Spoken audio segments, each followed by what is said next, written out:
Bismillahirrahmanirrahim. Alhamdulillahirabbil alamin. Wa bihi nasta'in ala umuri dunya waddin. Asyhadu an la ilaha illallah wa asyhadu anna Muhammadan abduhu wa rasuluh. Allahumma shalli ala Muhammad wa ala ali Muhammad. Bapak dan Ibu, mari kita simak sebuah hadis yang menyatakan hadis ini hadis sahih, diriwayatkan salah satunya oleh Imam Ahmad bahwa kata Ummu Salamah, suatu kali dakhala Rasulullah sallallahu alaihi wasallam ala Abi Salamah. Rasulullah SAW masuk menemui Abu Salamah. Abu Salamah adalah salah seorang sahabat yang sangat terkenal, saleh, taat, banyak pengorbanan dan perjuangannya untuk Islam. Waqad syaqqa basaruhu, ketika itu mata Abu Salamah terbeliak, syaqqa, terbuka, terbeliak. Wa aqmadahu, lalu Rasulullah menutup matanya yang terbeliak. Kita baca dalam syarah hadisnya, Rasulullah itu masuk menemui Abu Salamah di mana Abu Salamah telah wafat, telah meninggal di tengah-tengah keluarga. Kiranya mata Abu Salamah masih terbuka, terbelalak, syaqqa basaruhu. Karena matanya masih terbuka, lalu Rasulullah tutupkan matanya dengan tapak tangan beliau. Tsumma qala, kemudian beliau berkata, innar ruh, sesungguhnya ruh, idza qubida, apabila ruh itu telah dicabut, dikeluarkan oleh malaikat maut, tabi'ahul basar, ruh itu diikuti oleh pandangan mata. Mendengar itu dajja nasun, orang-orang yang ada di situ, keluarga Abu Salamah, menjerit, berteriak. Ada yang menangis, hiruk pikuk, namanya dajjan nas, min ahli, daripada keluarga Abu Salamah. Lalu melihat dan memperhatikan itu, Rasulullah berkata, la tad'u ala anfusikum illa bi khair, janganlah kalian berdoa atau mengucapkan sesuatu ucapan melainkan atas yang baik-baik sajalah. Fa innal malaikata yu'minuna ala ma taqulun, karena sesungguhnya para malaikat mengaminkan apa yang kamu ucapkan. Kemudian beliau berdoa, Allahumma ighfir li Abi Salamah, ya Allah ampunkanlah dosa Abu Salamah. Dari hadis ini ada beberapa pelajaran yang dapat kita ambil. Itu bagaimana adab kita ketika menghadapi orang yang baru saja wafat, baru saja meninggal. Yang pertama dulu, ketika seseorang baru saja wafat atau meninggal, bisa jadi matanya ketika itu terbelalak atau terbuka. Matanya terbuka lantaran mengikuti ruh. Ruh ketika diambil, ketika dicabut oleh malaikat, yaitu malakul maut, ruhnya ditarik ke atas. Tarik ke atas. diiringi diikuti oleh mata. Ruh tadi lihat. Sampai ruh habis keluar. Dan mata tidak bisa lagi mengatup. Karena ruh tidak ada. Tidak ada lagi yang bisa menggerakkan mata ke bawah. Maka jadilah mata itu terbeliak, terbuka. Dalam beberapa riwayat kita baca bahwa ruh itu ketika diambil oleh malaikat, atau ketika dicabut oleh malaikat, atau ketika ditarik sekeras-kerasnya oleh malaikat, kan berbagai macam variasi. Maka mulailah ruh itu keluar dari ujung-ujung jari-jari kaki. Maka ketika itu jari-jari kaki sudah mulai dingin. Bukan dinginan, tapi dingin. Sudah tidak ada lagi situ nyawa.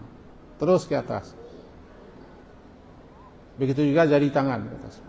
Menjalar ke atas. Ada yang sebentar, ada yang lama. Nah, ketika ruh bergerak keluar, diambil oleh malaikat. Ingat, dalam beberapa penyampaian kita yang lalu bahwa ruh melihat malaikat. Ruh itu melihat malaikat. Dan orang yang akan mati itu melihat malaikat. Yang tidak bisa menempat malaikat adalah kita-kita yang ada di sekitar orang yang mati. Maka ketika ruh ditarik keluar, dia ditarik keluar. Itu yang diikuti oleh mata. Ketika ruh habis keluar, tidak ada tinggal lagi, mata tetap terbuka, tetap terbelalak, dan tidak bisa ke bawah. Nah, saat ketika Rasulullah masuk menemui Abu Salamah, beliau dapati mata Abu Salamah masih terbuka. Lalu beliau tutupkan mata itu. Di sini pula sunnahnya. Adab kita ketika berada di tempat di mana orang baru saja meninggal, wafat. Kalau ada matanya masih terbuka, tutupkanlah. Dan jikalau mulutnya masih ternganga atau terbuka, tutupkan mulutnya itu. Kenapa? Karena itu bisa membuat sesuatu hal yang bisa menakutkan atau jelek bentuknya. Tutup mata. Nah, ketika Rasulullah mengatakan kepada keluarga-keluarganya bahwa innar ruh, bahasa ruh itu mengikuti ruh keluar. Ketika itu dajja,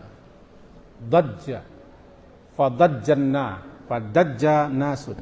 Dajja itu hiruk pikuk heboh, berteriak, dan ada yang menangis, ada yang memeki. Itu kebiasaan orang jahiliyah. Orang-orang jahiliyah kalau ada keluarga mereka yang meninggal, tapi bukan hanya orang jahiliyah di Arab, di mana-mana juga.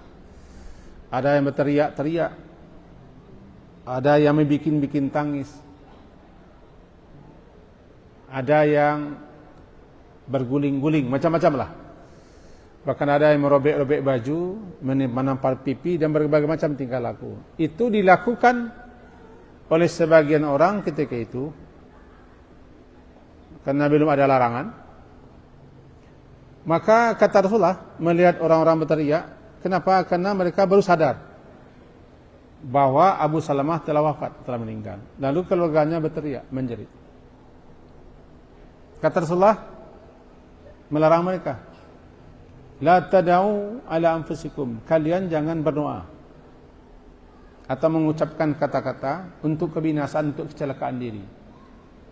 Apa itu?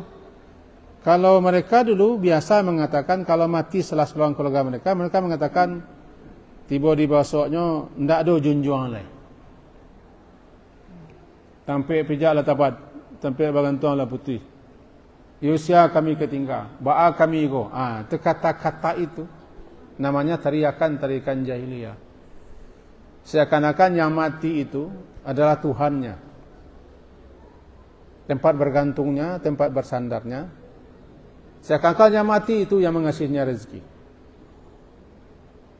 dan seterusnya. Maka kata Rasulullah, jangan seperti itu. Kalau mau berdoa, kalau mau mengucapkan kata-kata, ucapkan yang baik-baik.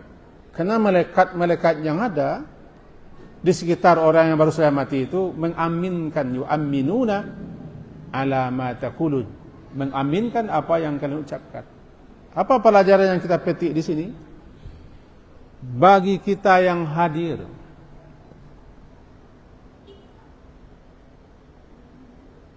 di sebuah keluarga yang salah seorang anggota keluarganya baru saja wafat, meninggal. Kalau mereka melakukan perbuatan-perbuatan yang dilarang oleh syariat atau bertentangan dengan sunnah Nabi, menjadi suatu keharusan, semestinya bagi orang yang alim, orang yang tahu, mencegah. Itu kewajibannya, mencegah.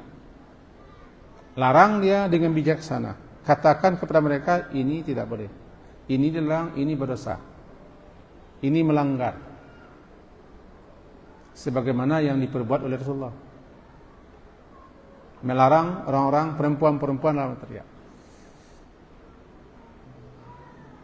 Jangan berguling-guling, jangan meratap-ratap, jangan heboh, jangan niru.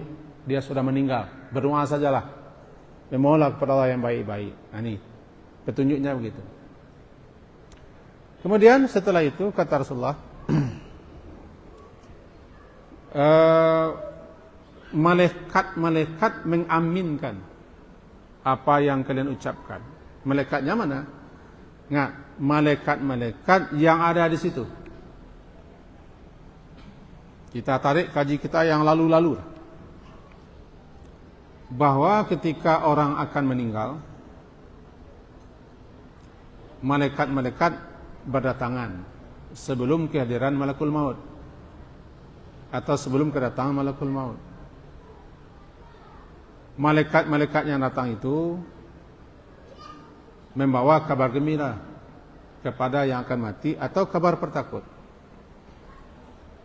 dan mempersiapkan segala sesuatunya untuk menyambut ruh apabila telah dicabut, dikeluarkan oleh malakul maut. Hadir semua malaikat, banyak sekali. Itu tercantum dalam beberapa ayat dan hadis-hadis. Wa nahnu aqrabu ilaih.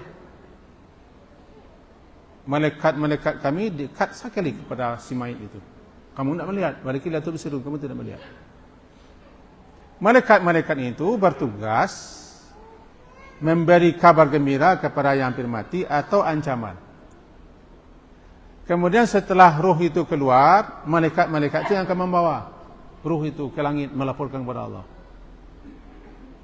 Malakul maut bertugas hanyalah mengambil, menarik, mencabut, mengeluarkan nyawa.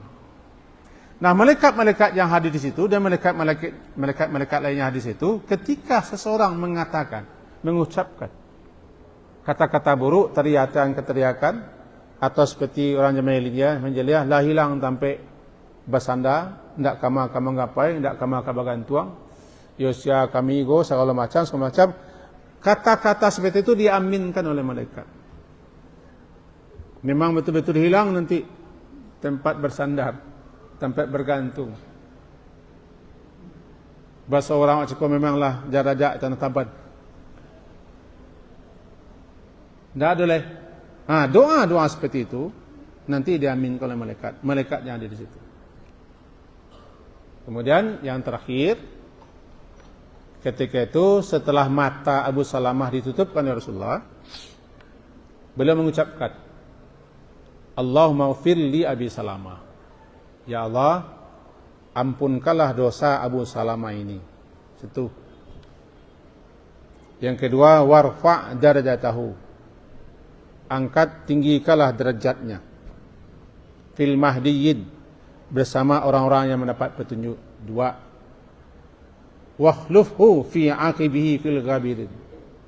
Wakhluhu, ya Allah berilah penggantinya pada orang-orang yang ditinggalkan setelahnya. 3. Yang keempat, waghfir lana walahu, ya Allah ampunkanlah untuk kami dan untuknya, ya Rabbal Alamin. 4. Yang kelima, Allahumma fsah fi qabrihi, ya Allah lapangkan kuburnya, wa nawwir lahu fih, dan cahayai atau beri dia cahaya di kuburnya. 6 doa Nabi. Inilah yang semestinya dibaca ketika mengatupkan mata orang yang sudah mati. Ya, ada mata orang tolak, tutupkan matanya lama-lama, lalu mintakan kepada Allah ampunan. Siapa namanya? Ya Allah, ampunkanlah dosa si anu iko. Allah maghfir lahu. Kalau sini Allah maghfir li Abi Salama. Kalau namanya si Budi, Allah maghfir li Budi. Kalau si Ujang, Allah maghfir li Ujang. Kalau si Upiak, Allah maghfir li si Upiak. Minimal itu kita baca ketika selesai mengatupkan matanya. Pelajaran berikutnya itu menunjukkan bahwa dosa-dosa siapa punya mati tetap dia berdosa. Dan dosa-dosa itu beban yang dibawa. Kaji hari Selasa 15 hari lampau. Dosa-dosa itu beban yang memberatkan perjalanan seseorang setelah dia mati menuju akhirat. Kalau dibantu kepada Allah, dibantu dengan doa kepada Allah agar dosa-dosanya diampunkan, dimaafkan, maka ringan dosa-dosanya. Jadi baru saja dia meninggal, ya Allah ampunkan dosanya. Allah maghfir lahu, Allah maghfir li anu. Dengan sungguh-sungguh penuh harap, mudah-mudahan ringan dosanya. Nanti disambung lagi doa itu ketika salat jenazah. Salat jenazah, Allah maghfir lahu warhamhu wa'afihi wa'fu anhu. Nah, barangkali untuk zuhur ini sekian dulu yang kita sampaikan. InsyaAllah nanti dilanjutkan ketika asar, karena ada beberapa poin lagi yang akan kita sampaikan. 7 ini. Wa taufiq kalabiyan wakatuh. Subhanakallah wa bihamdika asyhadu an la ilaha illa anta astaghfiruka wa atubu ilaik. Sallallahu ala Muhammadin wa ala alihi washabihi ajma'in. Alhamdulillah. Assalamualaikum warahmatullahi wabarakatuh.